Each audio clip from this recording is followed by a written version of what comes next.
Bom dia, muito bem-vindos. Em nome do consórcio do Green Hub, o Centro de Excelência em Economia Circular do Norte de Portugal e da Galiza, damos as boas-vindas a este workshop. O projeto pretende valorizar aquilo que são os recursos endógenos deste território, olharmos para aquilo que são os resíduos e os transformarmos enquanto matéria-prima para aplicação nos setores que nós temos, desde o automóvel, o têxtil, o mobiliário, a construção civil. Portanto, é nesse sentido que estamos a trabalhar. O consórcio é constituído pelo GIEP, pela Xera, pelo INEGA, que são os dois da Junta da Galiza, e pelo SETAG. Pronto, hoje vamos ter este primeiro workshop. Nós vamos ter um ciclo de workshops, alguns serão como este, que serão online, mas também presenciais, e teremos alguns que serão mesmo presenciais, porque serão mais de hands-on, de pôr a mão na massa, de vermos no local, e portanto não poderão ser online. Nesse sentido, dou as boas-vindas e passo a palavra à minha colega, à Bruna, que vai fazer uma apresentação muito rápida, inicial, do que é o projeto, para depois arrancarmos com o ciclo do workshop. Vai ser conduzido pela Catarina Silva. Está bem? Muito obrigado. Obrigada. Então, como o Bruno disse, vamos iniciar o workshop. Para a agenda do workshop 2, vamos começar então por uma breve introdução e enquadramento do projeto GreenUp. Depois passamos então para a fase da metodologia da avaliação de ciclo de vida, explicar um bocadinho o que é que isto é, para que serve. Depois abordamos como é que se faz a avaliação de ciclo de vida e no final teremos um pequeno caso de estudo para mostrar então a aplicação desta metodologia e como é que nós podemos olhar para os resultados e interpretar estes resultados. No final temos um pequeno espaço para questões e para respondermos às vossas questões. Então, o projeto GreenUp tem como objetivo a criação de um centro de excelência em economia circular e aqui o objetivo é aproveitar e valorizar recursos e resíduos naturais, industriais e de pós-consumo na produção de novos materiais e produtos mais sustentáveis. Isto na Eurorregião da Galiza e do norte de Portugal. Como parte do consórcio temos o PIE, Polo de Inovação em Engenharia de Polímeros, temos também a Xera, a Agência Galega de Indústria Florestal, depois temos também a Direção-Geral de Planificação Energética em Minas e, finalmente, o Centro Tecnológico de Automação da Galiza. Trazemos um pequeno vídeo para vos apresentar o projeto.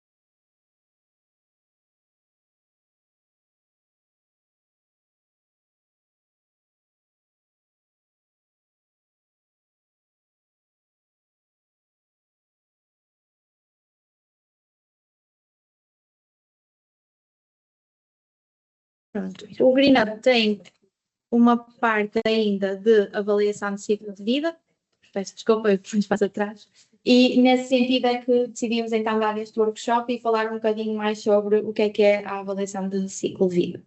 Eu se calhar posso pôr o primeiro... Sim, se calhar, sim. Vamos lançar um monte com um pequeno vídeo sobre o que é ou não é a avaliação de ciclo de vida.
Ok, então neste pequeno vídeo nós tentamos perceber mais ou menos o que é a avaliação de ciclo de vida. Obviamente que não conseguimos reduzir isto a 2 minutos de vídeo, não é? E precisamos de saber, principalmente para saber fazer um bocadinho mais do que 2 minutos de atenção.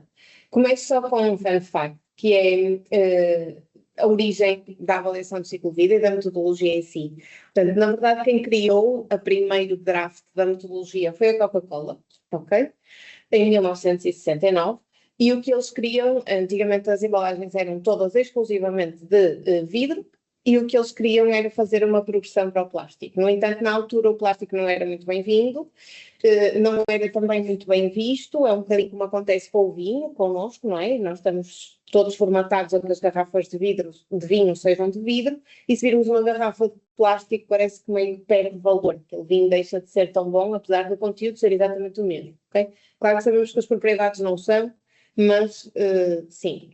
Então, com a Coca-Cola aconteceu exatamente o mesmo. E eles queriam fazer essa transição, principalmente porque as garrafas de vidro são mais pesadas no transporte, têm mais perdas porque partem e perde-se o conteúdo, etc.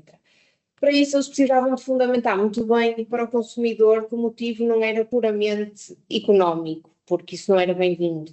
E então, eles criaram aqui esta análise de recurso e de perfil ambiental, que foi assim um primeiro draft da avaliação de ciclo de vida, em que eles conseguiram, na verdade, demonstrar que o plástico era mais amigo do ambiente, tinha este perfil ambiental melhor do que o vidro. Bom, nisso começaram a fazer alguma propaganda e conseguiram implementar hoje, acho que quase não vemos, ou são raros os casos em que vemos garrafas de Coca-Cola de vidro, vemos em alguns restaurantes com uma mais categoria, digamos assim, mas na realidade o plástico uniformizou-se por todo o mundo, diria eu. Então, hoje em dia, a pergunta é o que é hoje em dia, e não em 1969, a avaliação de ciclo de vida. Vamos ainda assim recuar um bocadinho, portanto, 1969 surgiu, em 1997 apareceu a primeira regulamentação internacional sobre a avaliação de ciclo de vida, depois em 98, 2000 e outra vez 2000, e tínhamos aqui as ISOs da 14040 a 43 neste momento, que ditavam como é que a metodologia devia ser implementada, quais eram as regras, etc. Houve necessidade, em 2006, de reduzir estas linhas orientadoras e agregar aqui algumas ISOs que estavam dispersas, nomeadamente as 3 últimas, ou seja, objetivo, avaliação e interpretação. Na verdade, isto está tudo orientado agora só numa ISO, ok? E a 14044 serve muito mais para regras de verificação e de linhas de orientação, quase como uma verificação de terceira parte, ok? A 14.040, então, mais o guião completo, realmente com todas as fases. Faça isto. Então, voltamos ao nosso ponto primeiro deste workshop, que é o que é a avaliação do ciclo de vida. Então, aborda aspectos ambientais e determina os potenciais impactos ambientais ao longo do ciclo de vida, da extração das matérias-primas até ao seu fim de vida, passando pela produção e pela utilização, tal como o vídeo explicava. É também uma descrição muito detalhada do processo produtivo e é opcional utilizar este detalhe ou não, ok? Eu posso só demonstrar os meus resultados finais sem nenhum tipo de detalhe. Porque aqui isto é importante? O vídeo também abordava alguns aspectos que eu vou mencionar aqui, mas basicamente permite identificar oportunidades de melhoria do desempenho ambiental dos produtos e serviços em comparação com outros. Vamos ver que desde que utilize os mesmos métodos de análise. Existem muitos métodos de análise hoje em dia e um dos principais erros na avaliação do ciclo de vida é as pessoas pegarem em estudos diferentes, com métodos diferentes e compararem categorias que aparentemente são iguais. Às vezes têm o mesmo nome, mas não são iguais, ok? Contribuir para a definição estratégica das estratégias e políticas ambientais, selecionar indicadores de desempenho ambiental, é também importante para comunicar e promover marketing ecológico e responsável. Diria agora, neste momento, 2026, é quase como obrigatório em alguns setores este tipo de estudos, por exemplo, através das declarações ambientais de produtos, que está ali o símbolo, em alguns setores é obrigatório e com verificação de terceira parte. E acrescento aqui uma que está identificada no vídeo, mas aqui não, que é isto agregado com a avaliação de custos, serve-nos acima de tudo para numa empresa traçar uma estratégia não só alinhada ao ambiente, como também aos próprios custos da empresa. De acordo com as ISOs 14040, há 44, mas mais a 40, a avaliação de ciclo de vida tem 4 etapas obrigatórias. A definição do objetivo e âmbito, o inventário, o impacto ambiental e a interpretação. A interpretação deve ocorrer ao longo das 3 outras e, obviamente, finalizar com uma conclusão geral que é independente e individual. Mas é importante perceber que este espírito de interpretação do inventário, de julgar a definição do objetivo e âmbito, etc., tem que estar presente em todas as etapas. Então, o que nós vamos fazer aqui é, de uma forma mais ou menos breve, tentar percorrer o que é preciso fazer um check em cada uma destas etapas, ok? Então, começando pela definição do objetivo e âmbito, nós temos que definir o objetivo e temos que definir o âmbito. O que é que temos que definir no objetivo? A aplicação, a razão, o público-alvo e a divulgação pública. Vamos ver já no slide a seguir. O que é que temos que definir no âmbito? A unidade funcional, a caracterização, fronteiras, procedimento de alocação, qualidade de dados, métodos e considerações e limitações. Vamos ver tudo isto a seguir. Por isso é que eu passei muito rápido. Se tiverem alguma dúvida em algum slide, também aí online, estejam à vontade para interromper, por mim não há problema nenhum, ok? Prefiro que interrompam na altura do que deixem para o fim e depois andamos aqui para trás. Já perguntaram se vamos partilhar as apresentações. Por mim, sim. Sim. Pronto, então, o objetivo. A aplicação é para que é que eu estou a fazer o meu estudo. Pode ser para otimizar o desenvolvimento de um produto, pode ser para divulgação externa ao meu cliente, pode ser, ou seja, porquê que eu, empresa, decidi fazer o estudo, ok? A razão é, ok, eu quero fazer isto, mas qual é a razão subjacente? É porque o cliente me pediu e é obrigatório? É porque é fase estratégica da minha empresa ter uma certificação ambiental e por isso eu tenho que fazer isto? Ok? Pronto. Público-alvo é só para a minha empresa ou é para outros consumidores? Aqui no público-alvo vou seguir mostrar uma matriz, que é mais conhecida, não é? Que tem todas as opções que nós podemos colocar aqui no público-alvo. A divulgação pública é importante, principalmente se estiverem a fazer para divulgação de uma declaração ambiental de produto ou uma certificação, seja ela qual for, têm sempre que colocar sim, e essa certificação tem sempre que ser pública, ok? Tem que ser transparente e pública. Ok. Relativamente então aqui ao público-alvo, esta é a matriz que nós utilizamos, portanto podemos ter do consumidor para o consumidor, do consumidor ou da empresa para o consumidor e do Estado, digamos assim, não é? Do government para o consumidor. Obviamente, por exemplo, o government para o consumidor não é a tipologia mais normal, não é? Aqui estamos a falar de impostos. Ainda assim, pode acontecer, ou seja, por exemplo, uma Câmara ou uma Junta agora tem que fazer pegada ambiental das suas infraestruturas. A comunicação é government para o consumidor, ok? Não é tão normal, mas também conseguimos aplicar aqui. Pronto. Portanto, esta é a tipologia, nós depois também passamos então os slides e podem utilizar esta como referência. Passando para o gráfico mais complexo, que é aqui o âmbito, tem mais coisas para definir, ok? E é aqui que vamos perder mais tempo. Temos então estes todos, eu vou percorrer um a um, portanto não vou voltar a dizer, é só para relembrarmos que tem muitas coisas. Então, a unidade funcional é a primeira e, na minha opinião, a mais importante. É na unidade funcional que eu, efetivamente, vou depois definir que impactos é que tem. Ou seja, a minha unidade funcional vai ser 1 quilo, 1 metro quadrado, uma superfície pintada, Ok. Mas é muito importante definir isto de forma correta, até para eu depois poder comparar com todos os outros estudos que eu queira comparar. Para terem noção, algumas ferramentas, por exemplo, a declaração ambiental do produto, já obriga a determinada unidade funcional. Então vamos imaginar, eu quero fazer uma declaração ambiental de produto de um computador. Se eu for às regras da declaração ambiental do produto, lá vai dizer que toda a gente, de todo o mundo, vai ter que ter a mesma unidade funcional, ok? E lá define qual é.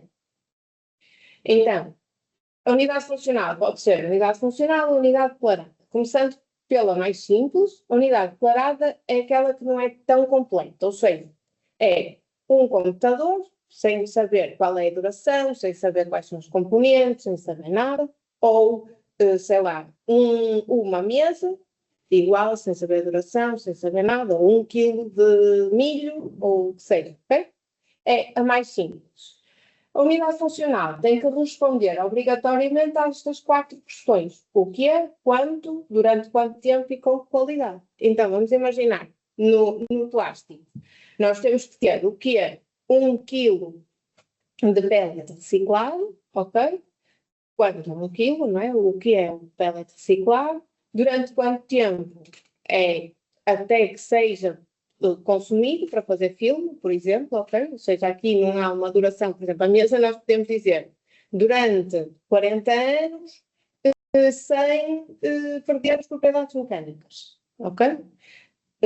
Aqui no plástico isso não se aplica, portanto, durante quanto tempo é até o seu uso, por exemplo, com a qualidade, vamos imaginar que tem 2 microns por segundo, ok?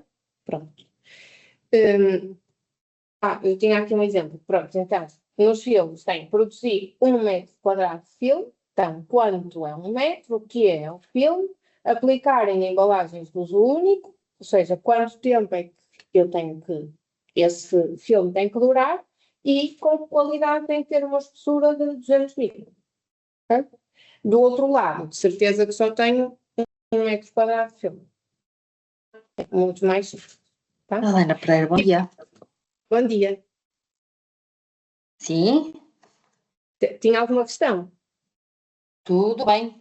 Então, diga-me coisas. Não. Não tinha. Sou psicologia. Pronto. Tipicamente, só também como nota, porque isto vai ligar com o que vou dizer assim. A unidade funcional aplica-se às fronteiras cradle to grave ou cradle to cradle, ou seja, desde a produção das matérias-primas até ao fim de vida, ou desde da produção das matérias-primas até à produção de um novo produto com as mesmas matérias-primas. Okay? A unidade declarada serve tipicamente para todas as outras fronteiras. E é assim, mais ou menos, que dividimos.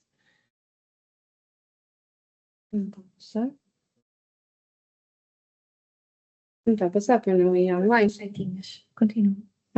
Ok, desculpa. Pronto, então, as fronteiras, como eu estava a acabar de dizer, existem várias. Vamos começar pela mais simples, que é um gate-to-gate, ou seja, eu só vou produzir e avaliar aquilo que está a acontecer na minha fábrica, ok? Portanto, vamos imaginar na indústria dos filmes, estávamos aqui a dar um exemplo. Vem o plástico para eu fazer um filme extrudido, o que seja. E eu só vou avaliar a extrusão ou a termoformação ou o que seja do filme. Ok? Não vou avaliar a recepção das matérias-primas, nem de onde é que elas vêm, nem como são produzidas, nem qual é o fim de vida da minha produção. Depois temos o a seguir é o cradle to gate, ou seja, vou avaliar está ali amarelo, vou avaliar desde a produção das matérias-primas até ao portão da minha fábrica, sem distribuição, sem nada. Depois, da produção das matérias-primas até a azul ao consumidor, e aqui no consumidor eu posso só avaliar o transporte até ao meu cliente ou posso avaliar até ao consumo daquilo que eu estou a produzir. É na mesma até ao consumidor, ok? Depois tenho a produção das matérias-primas até ao fim de vida do meu produto, que é o que está a verde, que é tudo isto engloba a produção, o uso, etc. Já agora, só como nota, em sistemas um bocadinho mais complexos, nós podemos ter a tipologia que é da produção das matérias-primas até ao fim de vida, excluindo o uso. E se virem isto acontece algumas vezes. E, por último, temos o que está a laranja, que é desde a produção das matérias-primas até à produção de um novo produto. Ok? Pronto. Temos que definir isto tudo, passando para o próximo tópico de definição, são os procedimentos de alocação. Estes são um bocadinho mais complexos, nós temos que definir a estratégia de modelagem e o procedimento de alocação, ok? A estratégia de modelagem é se vai ser atribucional ou consequencial. No atribucional pode ser ao produto, ou ao coproduto, ou ao resíduo. Isto são tudo termos um bocadinho complexos, eu não trouxe aqui, não aprofundei aqui muito mais do que isto, mas a principal diferença é, principalmente quando eu trabalho com resíduos, vamos imaginar que estou a trabalhar com, vais dar esse exemplo, não vais? Do ecoboard. Pronto. Estou a trabalhar com um resíduo que é da reciclagem de plástico, que é os rótulos das embalagens, ok? No atribucional, se eu aplicar uma estratégia de modelagem atribucional, eu para produzir um produto com os rótulos das embalagens, que é um resíduo de outra empresa, eu não vou contabilizar o impacto dessa empresa, porque o meu objetivo é trabalhar com um resíduo que é resíduo, ponto, não vai ter um impacto ambiental associado, ok? Isto é o que diz a atribucional. O que diz a consequencial é, ok, mas eu só tenho esse resíduo por consequência da produção da outra empresa. Então, é avaliado todo o sistema. A empresa que produz o resíduo, mais a produção do meu produto final com esse resíduo. Ok? Pronto. No procedimento de alocação, mais fácil de explicar, é uma empresa dá-me os dados para produzir uma mesa e pode-me dar os dados em massa, em energia mais utilizada para rações e para comida, ok? Para produzir uma bolacha, por exemplo, para produzir uma ração para cão, em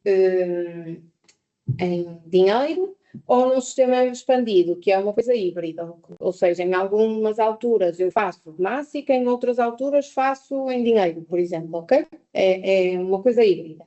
Portanto, se a empresa me der as coisas que é o mais normal, em massa, eu preciso para produzir o filme, preciso de 1 tonelada de filme, preciso de 900 quilos de matéria-prima A e 10 ou 100 de matéria-prima B. Eu vou alocar os impactos ambientais à matéria-prima A, matéria-prima B, em função da massa. Se me desse em dinheiro era outra coisa, etc. Relativamente à qualidade dos dados, esta é uma parte fácil, mas é uma suba e é um bocadinho mais chata, não é tão prática.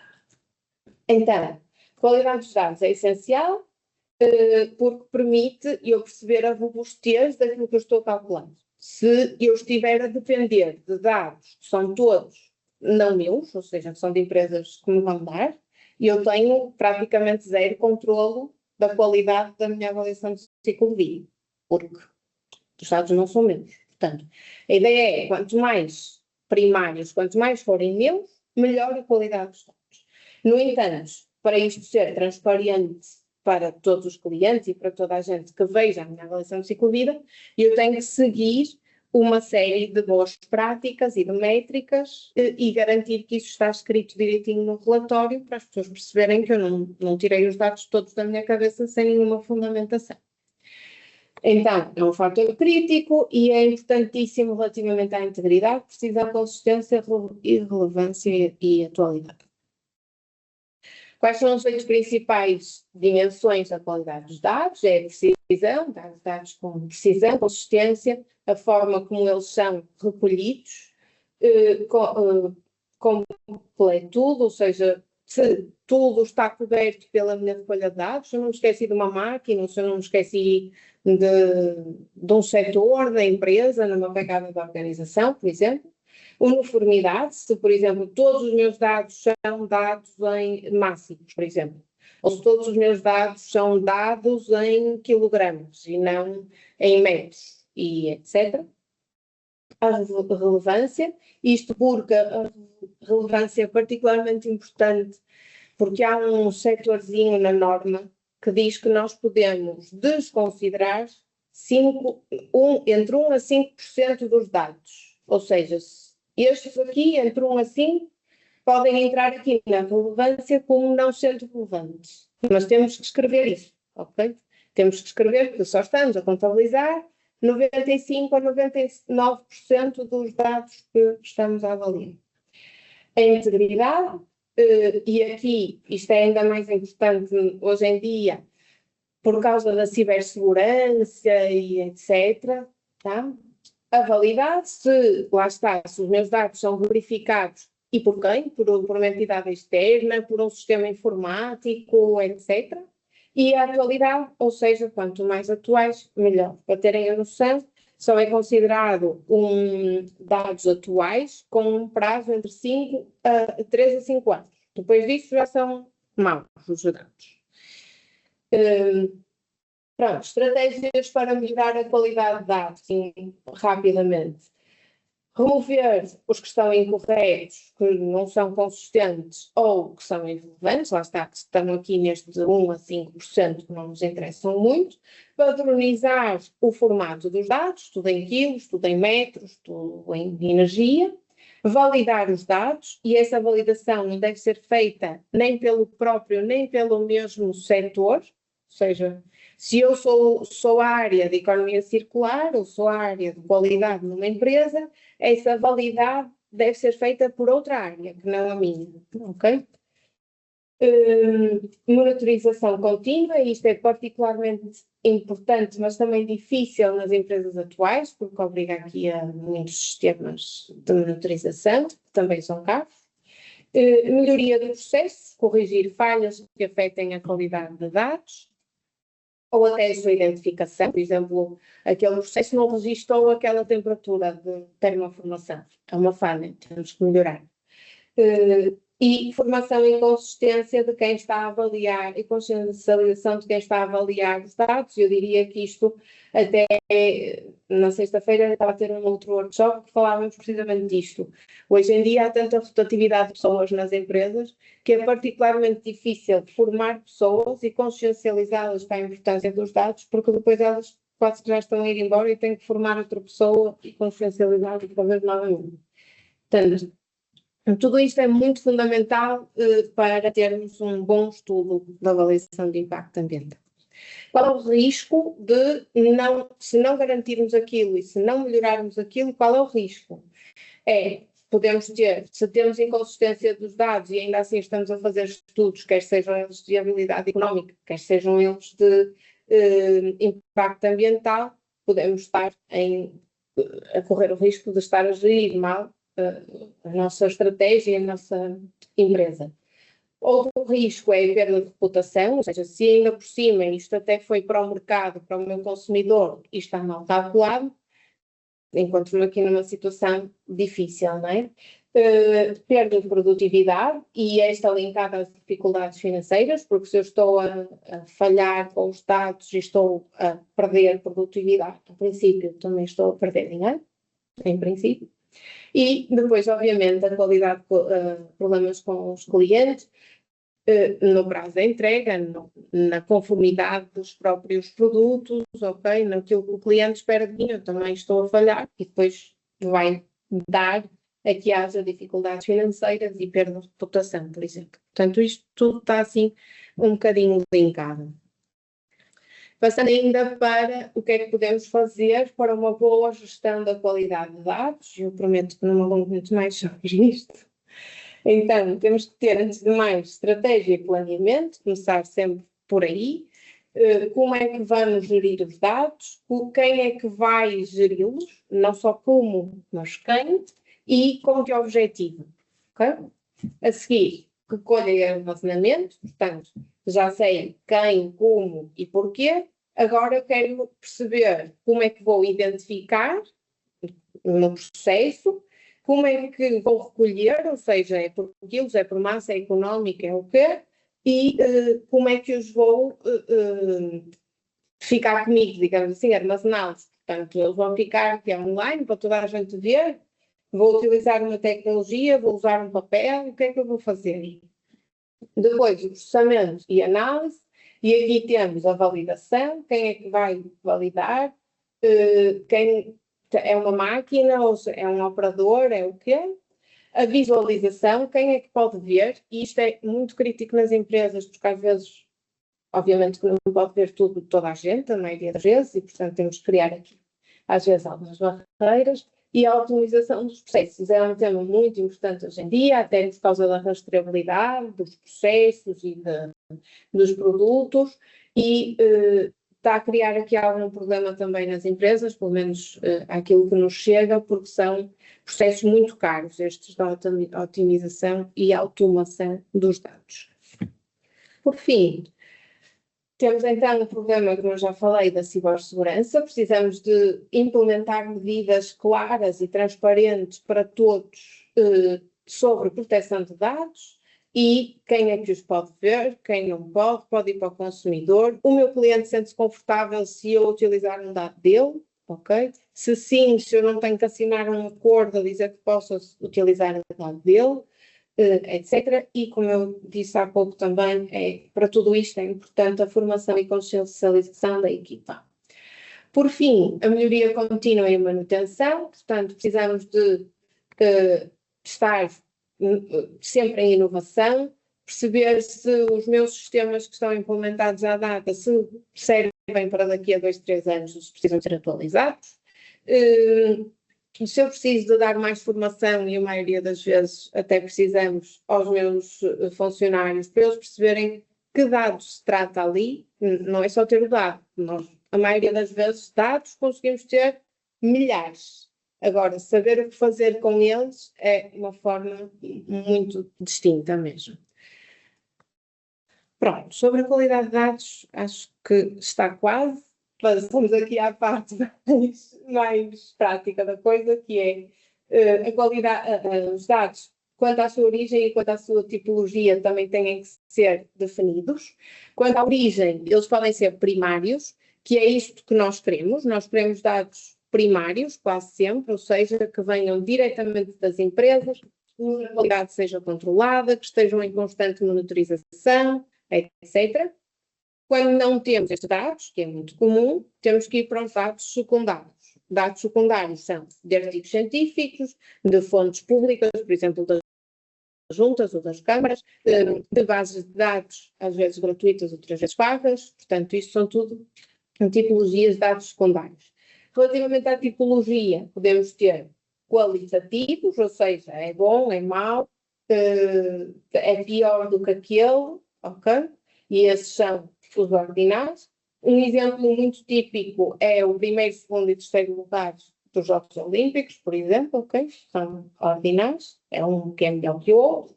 E os nominais nós praticamente não utilizamos na avaliação de ciclo de vida, mas é a cor do cabelo, ou ser português, ou ser espanhol, ou o que seja. E este quase não usamos. Os ordinais às vezes usamos, ok? Principalmente agora em algumas coisas que estamos a fazer de plataformas gratuitas para as empresas fazerem matrizes de tomadas de decisão. Como elas são gratuitas, nós não podemos pôr lá, por exemplo, este produto custa 10 euros. Nós não podemos pôr isto.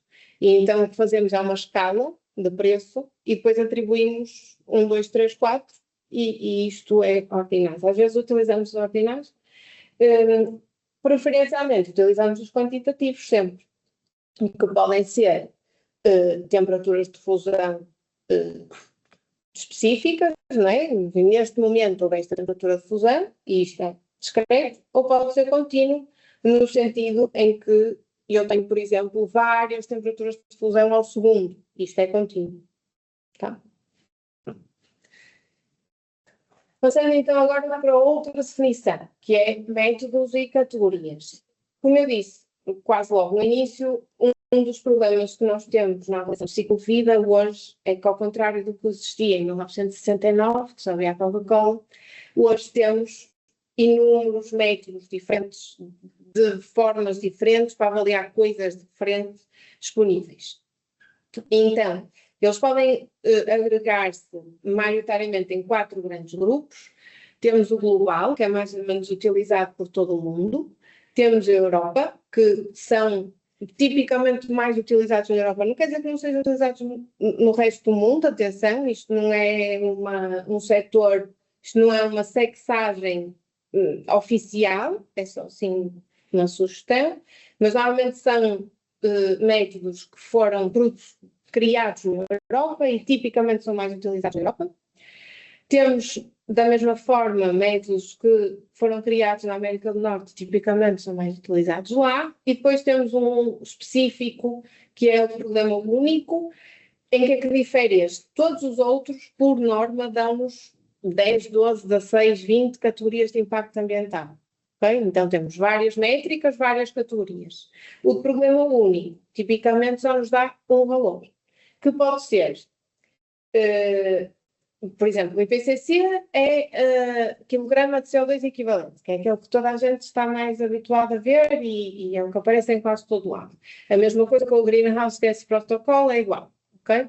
Mas, por exemplo, o RACE, que é um global, tem uma subopção que me permite que ele passe a ser problema único, só que não tem métrica, é tipo por pontuação.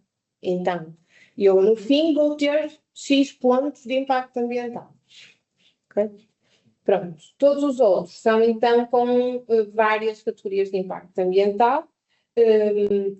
Pronto, e tipicamente é aquecimento global, coleção da camada do ozono, hipotoxicidade marinha ou de água doce, ocupação de terra, uso de água, pronto. Há uma infinidade de categorias de impacto ambiental.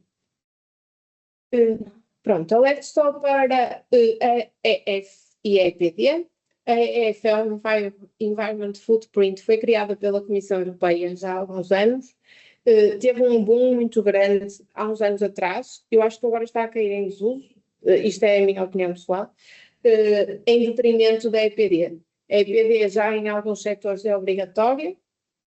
E a EPD por si só não é um método, é uma conjugação de várias categorias de outros métodos. Ok? Pronto, mas é que está atualmente, acho eu, na minha opinião, em mais uso. Pronto. Passando, portanto, já arrumamos com a primeira etapa da avaliação de ciclo de vida, tínhamos que definir estas coisas todas, que era a definição do objetivo de âmbito. Já temos tudo arrumado, já sabemos o método, já sabemos a qualidade dos dados, a unidade funcional, tudo. Agora vamos passar à análise de inventário. Que é a análise de inventário? Eu tenho as minhas fronteiras, que é, por exemplo, um gate to gate, eu só vou avaliar o que acontece na minha empresa, já tenho a minha qualidade de dados e já tenho as coisas, as métricas de modelagem. Vou utilizar atribucional e máximo. Okay? Agora, vou ter que pedir às empresas para me darem os seus dados e eu vou ter que fazer a alocação, vou ter que trabalhar os dados em função da minha unidade funcional. Okay? A maioria das empresas não dá direitinho os dados para eu definir as coisas. Então, é isso que é a análise de inventário. Eu vou receber os dados para cada uma das etapas do meu fluxograma. Matérias-primas, produção, utilização, posição final, por exemplo. Podem ser outras. Outra vez, então, eu vou recolher os dados, vou validar esses dados de acordo com as minhas fronteiras ou com a minha unidade funcional e depois vou relacionar os dados que eu recebi com a unidade funcional ou a unidade declarada que eu defini na etapa anterior. E depois vou ajustar à minha fronteira, ou seja, se calhar a empresa deu-me dados sobre o fim de vida, mas eu, na primeira etapa, disse que as minhas fronteiras eram gate to gate.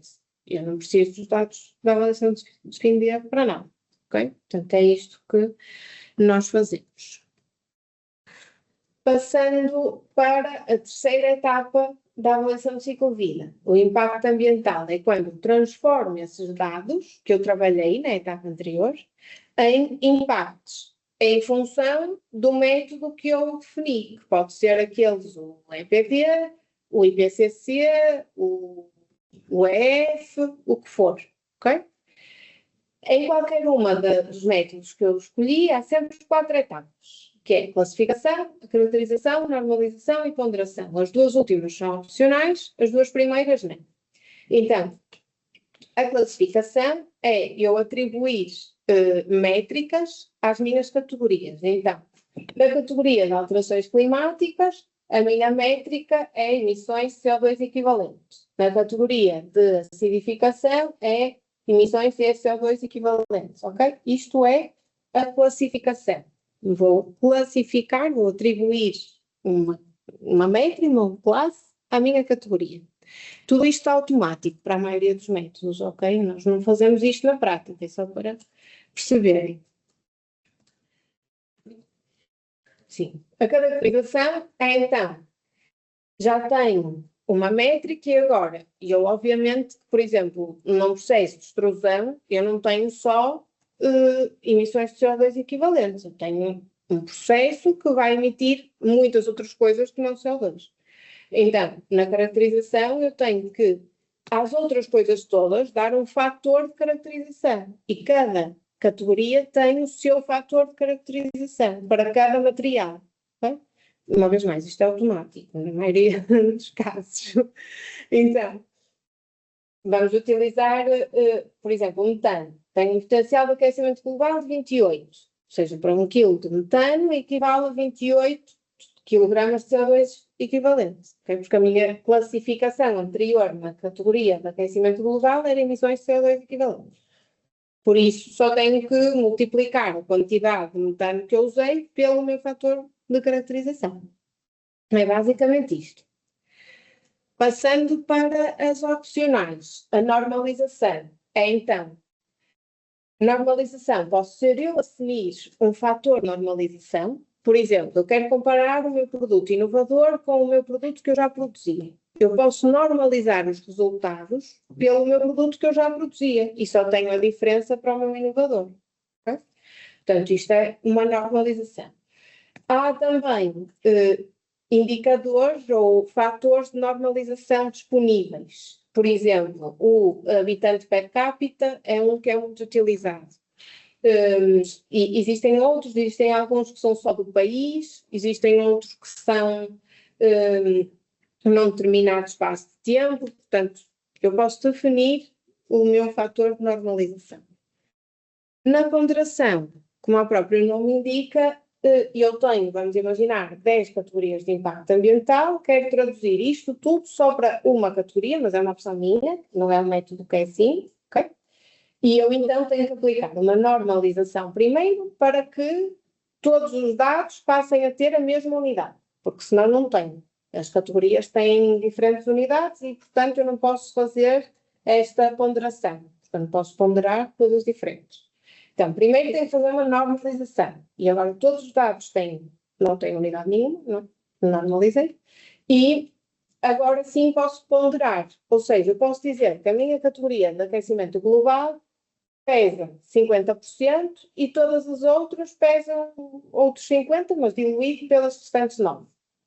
Então, no fim, eu vou ter um único valor de impacto ambiental com um peso maior na categoria de aquecimento global. Okay? Isto é a ponderação.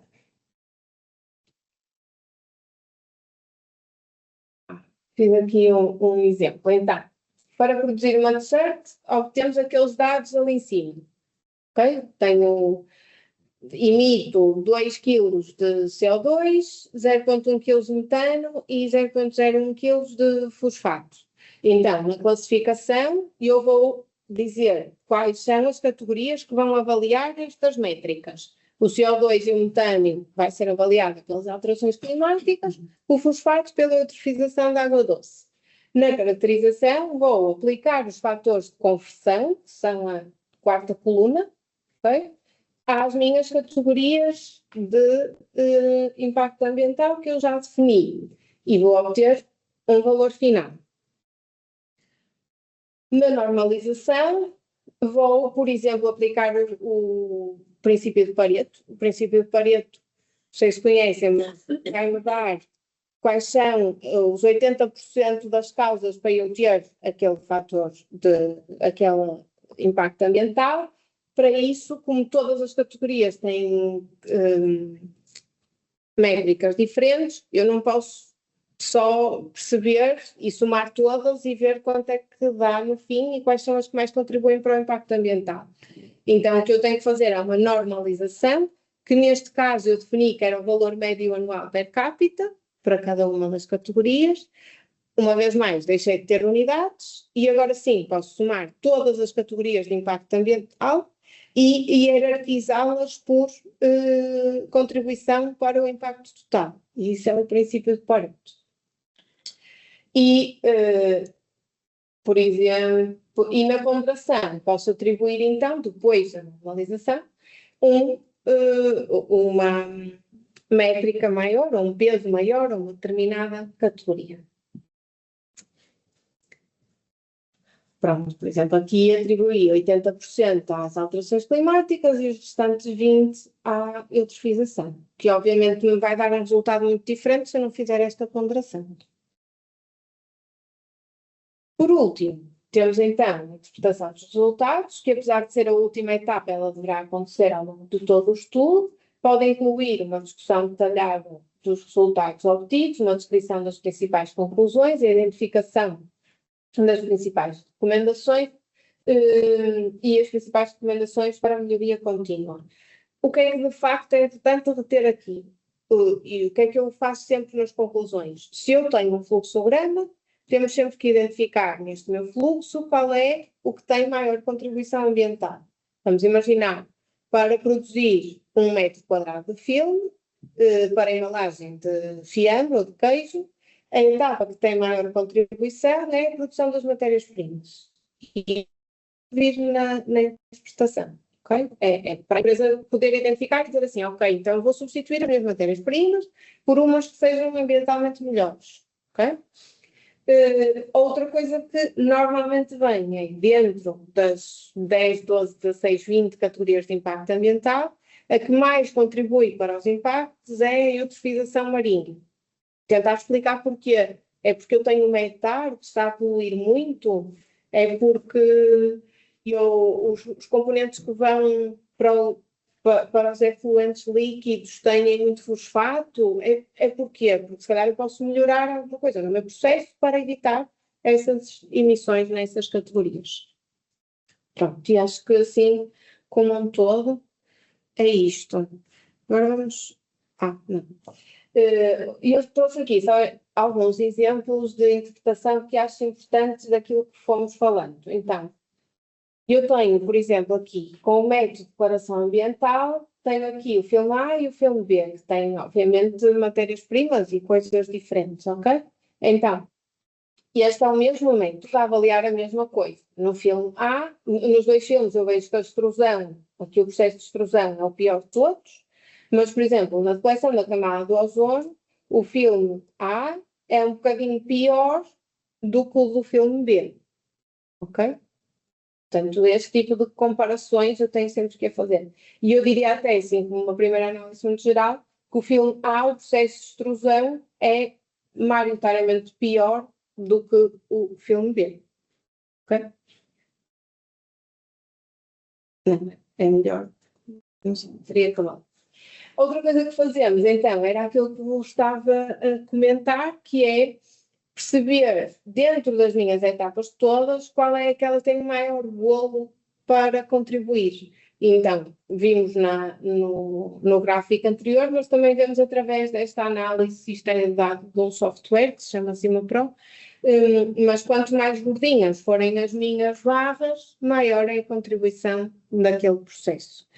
Depois disso, posso fazer uma análise de sensibilidade. Então, vamos imaginar. Não sei se conseguem ver o último coisinho. Conseguem? Aqui na sala, sim. Polietileno. Sim, polietileno. Vamos ver. Pronto, então, neste processo, o pior de todos é o polietileno de baixa densidade. Então, eu posso fazer uma análise de sensibilidade e pedir à empresa, olha, vamos trocar este polietileno de baixa densidade por um polietileno de origem mais sustentável, para ver como é que isto funciona. E depois vamos ver se melhorou a extrusão ou a produção das matérias-primas, ou se continua igual e, de facto, não há como escapar. Ok? Isto é uma análise de sensibilidade. Portanto, depois, no fim, na elaboração do relatório, temos que ter todos estes elementos que eu fui dizendo aqui. Portanto, o objetivo do estudo, o âmbito do estudo, dentro do âmbito, fluxograma, unidade funcional, fronteiras, critérios de corte, qualidade de dados, métodos, etc. No inventário, procedimento de recolha, se são primários, se são secundários, como é que eu fiz o cálculo, se foi atribucional, se foi mássico, se foi económico, o que é que foi. A avaliação de ciclo de vida, os procedimentos, qual é o método, foi o RESAP, foi a EPD, foi o IPCC, o que é que aconteceu, e depois a interpretação. Esta última parte que nós fizemos de quais são os resultados gerais que eu tenho no âmbito do meu projeto, ou do meu produto. Assim como último exemplo, então, por exemplo, aqui o objetivo é avaliar o desempenho ambiental de uma placa. Isto é teu nome. Desculpa, já estava aqui. Lá está. Desculpa, Brasil. Não vai mal. Por fim, vamos apresentar um pequeno caso de estudo. Eu prometo ser rápida, sei que estamos a ficar sem tempo, mas é só para mostrar um bocadinho a aplicação, então, de tudo o que a minha colega falou até agora na prática. Aqui temos então um exemplo em que o objetivo era avaliar o desempenho ambiental de uma placa que era produzida a partir de resíduos, destinada para a área de transporte, e comparar este desempenho ambiental com o desempenho de uma placa de madeira que já existe normalmente no mercado. Então, neste sentido, o que é que nós fizemos? Nós fizemos uma análise com uma unidade declarada da produção de 1 metro cúbico de placa. Porque é que é uma unidade declarada? Como a Catarina mencionou, nós aqui vamos só analisar do berço ao portão, ou seja, da extração das matérias-primas até ao portão da empresa, e por isso temos apenas uma unidade declarada. E depois definimos ainda o método de avaliação de impactos ambientais, e este método é o EN 15804 mais A2, é, como a Catarina disse, da EPD. Porquê é que nós escolhemos este método? Porque o objetivo era comparar com uma placa de madeira que já existia no mercado. E nós não estávamos a trabalhar com uma empresa que produzisse estas placas de madeira, então tínhamos que ir buscar estes resultados a algum lado. E onde é que nós fomos buscar? A uma EPD que já estava publicada e que nos dizia que o método que eles utilizaram era aquele. Então, para podermos fazer uma comparação justa, utilizámos exatamente o mesmo método e a unidade declarada neste caso. O inventário fizemos tanto com dados primários como secundários, e assim, muito resumidamente, no final obtivemos os nossos resultados. Aqui temos resultados da nossa baseline, ou seja, da nossa placa de madeira e do nosso novo produto. E nós conseguimos ver os resultados para cada uma das categorias que foram analisadas, que têm unidades diferentes, e temos à frente então os valores. Nós conseguimos perceber que o nosso novo produto é então melhor na maior parte das categorias, com exceção de uma. Primeiro, o que é que nós vamos perceber? Ok, o nosso novo produto é melhor na maior parte das categorias. Mas porquê? Será que isto faz sentido? Por exemplo, nós temos aqui uma redução na acidificação e na depleção da camada de ozono. Porquê? Primeiramente, a extração e o processamento da madeira, que é o nosso produto baseline, implicam operações que normalmente têm emissões atmosféricas relevantes que contribuem aqui para o potencial da depleção da camada de ozono. Isso, ok, faz sentido, então, esta diminuição dos impactos ambientais. Depois, por outro lado, a utilização de resíduos como uma matéria-prima evita a extração de produtos virgens. Então, estamos aqui a diminuir a necessidade de recursos virgens, de consumo energético e do uso de outras substâncias químicas que poderiam ser necessárias noutro caso. Por outro lado, temos então a nossa categoria em que o nosso novo produto tem um pior desempenho ambiental. Porquê? Basicamente, os produtos da madeira normalmente apresentam valores negativos nas alterações climáticas porque armazenam carbono, que é capturado durante a fotossíntese, então podem compensar estas emissões ao longo do seu ciclo de vida, e isto gera um resultado que nós já estávamos à espera de observar. No entanto, em geral, o nosso novo produto, na maior parte das categorias, apresentou o melhor desempenho ambiental. Isto aqui foi uma interpretação mais focada na comparação do meu produto baseline com o novo produto. Depois poderia fazer várias outras interpretações, como a Catarina mencionou. Posso olhar para o meu novo produto, especificamente para o fluxograma, etapa a etapa, e perceber onde é que estão os pontos, hotspots que eu tenho que melhorar, ou seja, qual é que é o ponto principal, de onde é que vem a maior parte dos impactos e onde é que eu posso agir para ainda diminuir mais este impacto ambiental. E é aqui que a avaliação de ciclo de vida entra muito forte das empresas, é perceber como é que as empresas podem melhorar o desempenho ambiental dos seus produtos e até da própria empresa. Pronto, assim de forma muito resumida este caso de estudo, fechávamos assim. Não sei se alguém tiver questões, pode mandar no chat ou até falar.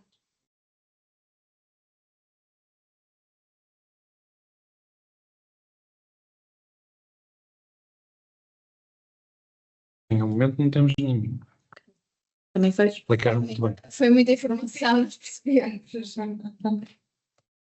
Pronto, entretanto, nós também vamos enviar para os inscritos a apresentação. Sim. Pronto, isto também é um assunto que nós normalmente também abordamos na nossa Academia PR. Nós temos um curso de sustentabilidade e abordamos também a avaliação de ciclo de vida, uma das metodologias que são abordadas. Pronto, também para formar aqui as empresas e neste sentido, porque é cada vez mais importante. Ainda assim, qualquer questão que tenham, também podem nos enviar que nós respondemos. Eu tenho una. ¿Qué define que vayas a escoger un método de cálculo ou outro? Depende um bocadinho do que a empresa pretende. Vamos imaginar que a empresa só quer saber das emissões de carbono equivalente. Não faz sentido aplicar um método que tenha 12 ou 16 categorias, então aplicamos logo o IPCC, que é aquele que é mais usual. Por exemplo, se a empresa quiser uma declaração ambiental de produto do seu produto, a definição do método já está feita, já há uma recomendação da Comissão Europeia para utilizar determinado método. E então, aí já está escolhido. Nesse caso está claro, se non en proxectos, por exemplo, de I+D ou así. Pronto, aí normalmente nós tentamos ver o que é que está a ser feito em produtos similares, para depois no fim podermos comparar. Porque senão, se utilizarmos o que nos apetece, depois vamos chegar ao fim e se calhar não vamos conseguir comparar. Portanto, a investigação e desenvolvimento é sempre isso que fazemos, vemos o que é que está a ser feito e o que é que faz sentido nós propormos e propomos.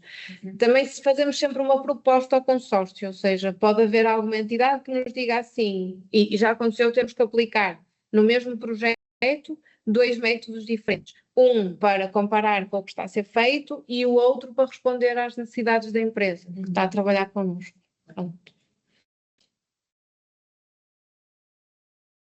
Caso não hajam mais questões, se calhar fechamos por aqui. Obrigada a todos pela participação e esperamos que tenham gostado. Sim. Obrigado. Obrigada. Obrigada. Obrigada. Obrigada.